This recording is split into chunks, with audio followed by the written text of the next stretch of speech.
warahmatullahi wabarakatuh. Waalaikumsalam warahmatullahi wabarakatuh.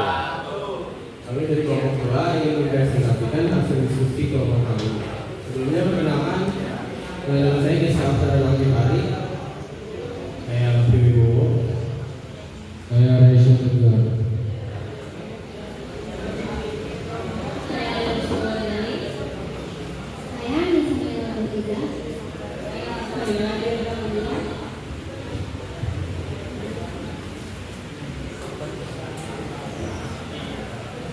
Yang pertama adalah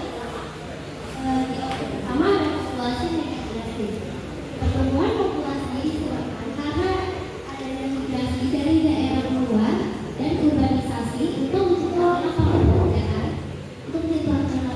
dan pendidikan. Yang kedua dari masuk ke tidak memadai. Pertumbuhan populasi tidak diimbangi dengan infrastruktur yang memadai sehingga menyebabkan tekanan bagi sistem transportasi dan yang ketiga ada kualitas lingkungan menurun. Penurunan kualitas lingkungan disebabkan karena adanya pembangunan tidak terencana. Pembangunan tidak terencana itu seperti yang pertama adalah terdapat satu populasi meningkat drastis. Pertumbuhan populasi disebabkan karena migrasi dari daerah dan urbanisasi itu menciptakan lapangan pekerjaan dan pendidikan.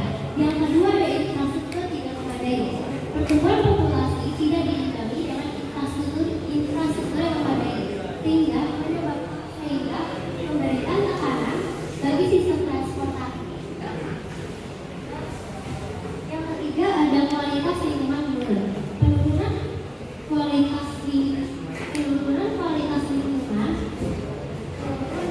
karena adanya pembangunan tidak terencana seperti penurunan permukaan air tanah dan pengurangan area resapan air. Yang keempat adalah kemacetan lalu lintas. Kemacetan lalu lintas ini menjadi peningkatan polusi di daerah Yogyakarta. Yang kelima ada ruang terbuka hijau terbatas atau RTH terbatas. Keterbatasan ruang terbuka hijau ini menjadi masalah serius yang berdampak pada ekosistem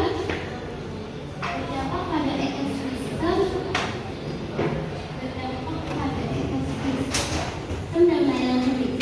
Yang keenam ada pariwisata memberikan tekanan pada layanan publik. Perkembangan pariwisata yang pesat menyebabkan tekanan tambahan pada infrastruktur dan layanan publik.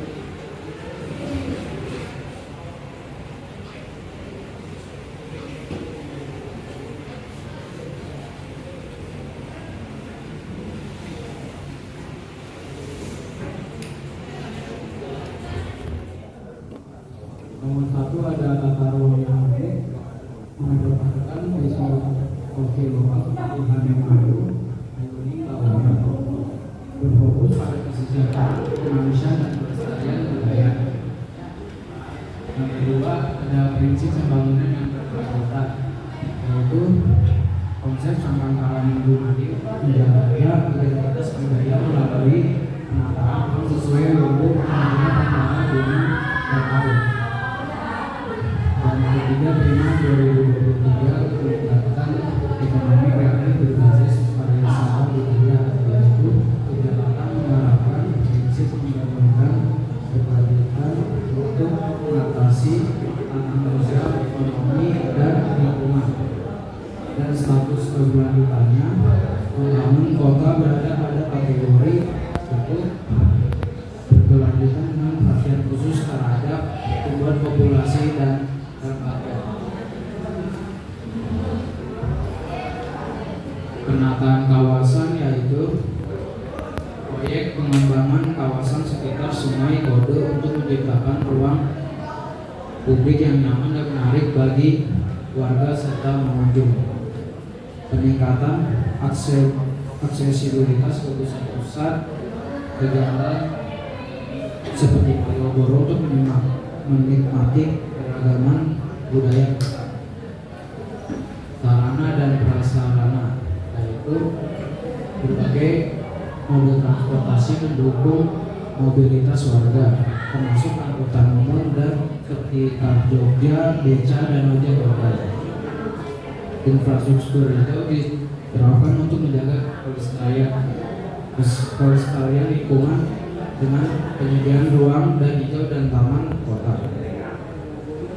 Selanjutnya di sini ada pengelolaan sampah dan energi terbarukan, yaitu program Zero Waste untuk meningkatkan kesadaran masyarakat dan pengelolaan sampah dan mengurangi dampaknya negatif terhadap lingkungan. Penggunaan energi terbarukan diperkuat dengan pembangunan panel surya fasilitas publik. Selanjutnya ada kolaborasi pemangku kepentingan, adalah yaitu kerjasama antara pemerintah masyarakat dan antara akademis dalam menciptakan solusi inovatif dan tantangan pembangunan dan program penelitian dan inovasi dalam perencanaan kota diutamakan agar setiap langkah pembangunan selaras dengan kebutuhan masyarakat.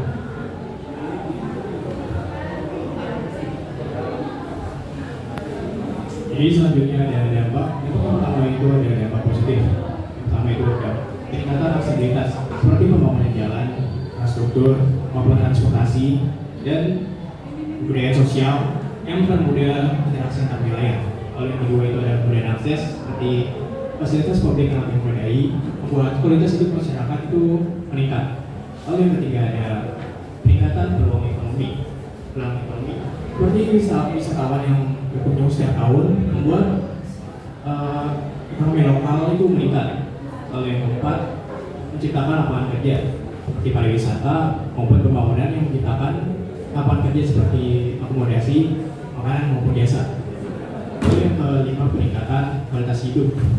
Fasilitas hidup yang lebih modern membuat masyarakat itu beraktivitas lebih mudah sehari-harinya.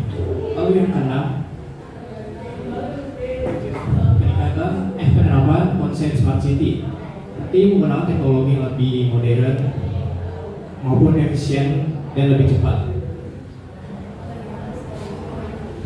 Selanjutnya ada dampak negatif, yang pertama biaya lingkungan. Pembangunan secara besar-besaran dapat merusak ekosistem dan lingkungan hidup. Yang ketiga ada kemacetan lalu lintas, peningkatan wisatawan memperburuk kemacetan karena datang ke tempat wisata yang populer. Yang ketiga ada pengabaian pembangunan. Tata pengolahan yang tidak optimal dapat mengorbankan ruang hijau dan merusak lingkungan. Yang keempat ada marginalisasi ekonomi. Tidak semua warga lokal dapat bersaing dengan ekonomi yang ada.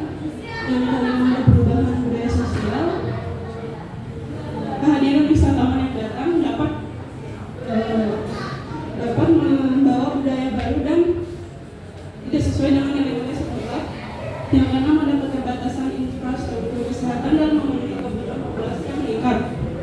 Kebutuhan kesehatan meningkatkan kebutuhan kesehatan. Lalu selanjutnya pada tahun 2024 Yogyakarta mulai berubah menjadi kota metropolitan dengan pembangunan yang sangat masif.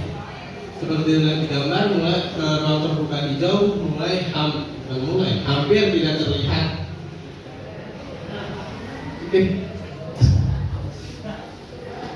Lalu yang kedua ada tantangan dan keseimbangan. Tantangan utamanya adalah menjaga keseimbangan antara pembangunan ekonomi dengan pelestarian budaya dan lingkungan.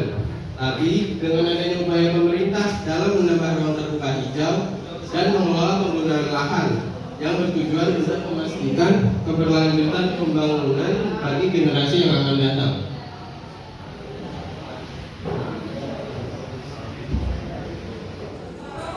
Lalu di era 5.0, konsep human center kini diutamakan, menciptakan harmoni antara teknologi, budaya lokal, dan lingkungan sehingga Yogyakarta diharapkan tetap maju sambil mempertahankan identitas budayanya.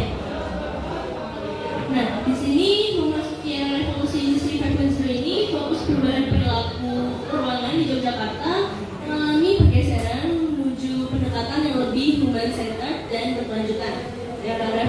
5.0 juga menekankan pemanfaatan teknologi smart city yang tidak hanya meningkatkan efisiensi, tapi juga mendukung keberlanjutan lingkungan.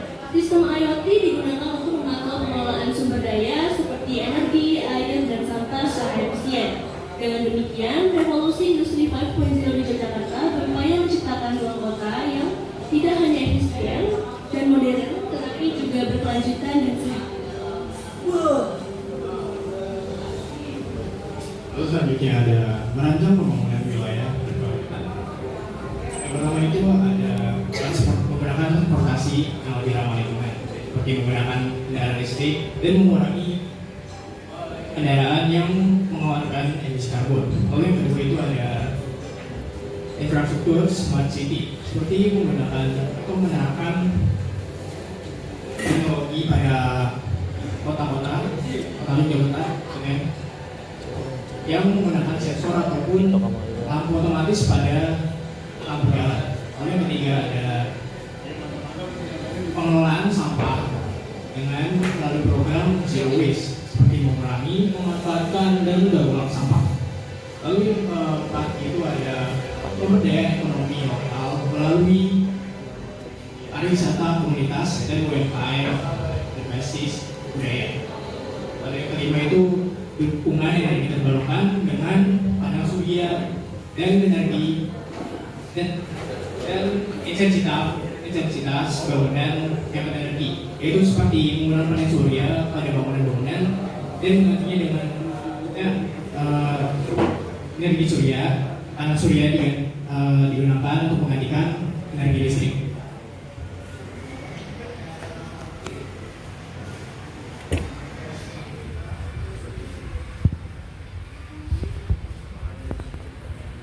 Lalu di sini kita ada video tentang perkembangan pembangunan Kota Yogyakarta yang sudah kita rangkum jadi satu.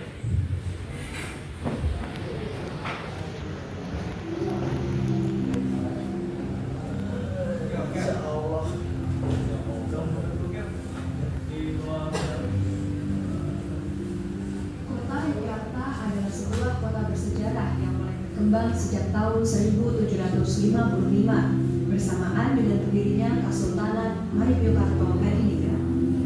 Kota ini menjadi bagian penting dari keistimewaan daerah istimewa Yogyakarta, di mana tata ruangnya diakui sebagai aset budaya nasional dan memiliki kewenangan khusus. Diawali dengan penetapan kota praja atau kota otonomi melalui Undang-Undang Nomor 17 Tahun 1947 sampai dengan Undang-Undang Nomor 22 Tahun 1999 tentang pemerintahan daerah, maka sebutan untuk Kota Madya dari Yogyakarta diubah menjadi Kota Yogyakarta. Keterbatasan luas Kota Yogyakarta yang hanya 32,8 km persegi menuntut perencanaan pembangunan yang efisien, cermat, dan tepat sasaran. Tahun 2005, pembangunan. Lalu yang terakhir kesimpulan yang seperti terdapat. Jadi secara keseluruhan perubahan perilaku peruangan di Kota Yogyakarta mencerminkan transformasi dari penggunaan ruang berbasis teknologi menuju ruang kota yang lebih berkelanjutan dan berfokus pada kesejahteraan masyarakat. Jika pada era 4.0 fokusnya lebih kepada efisiensi dan fleksibilitas, maka era 5.0 mengarahkan pembangunan ruang kota agar mampu memberikan manfaat jangka panjang bagi lingkungan dan sosial. Pendekatan ini diharapkan dapat menjadikan Yogyakarta sebagai kota yang maju serta secara teknologi, tetapi tetap mempertahankan identitas budaya serta memiliki komitmen lokal terhadap keberlangsungan lingkungan.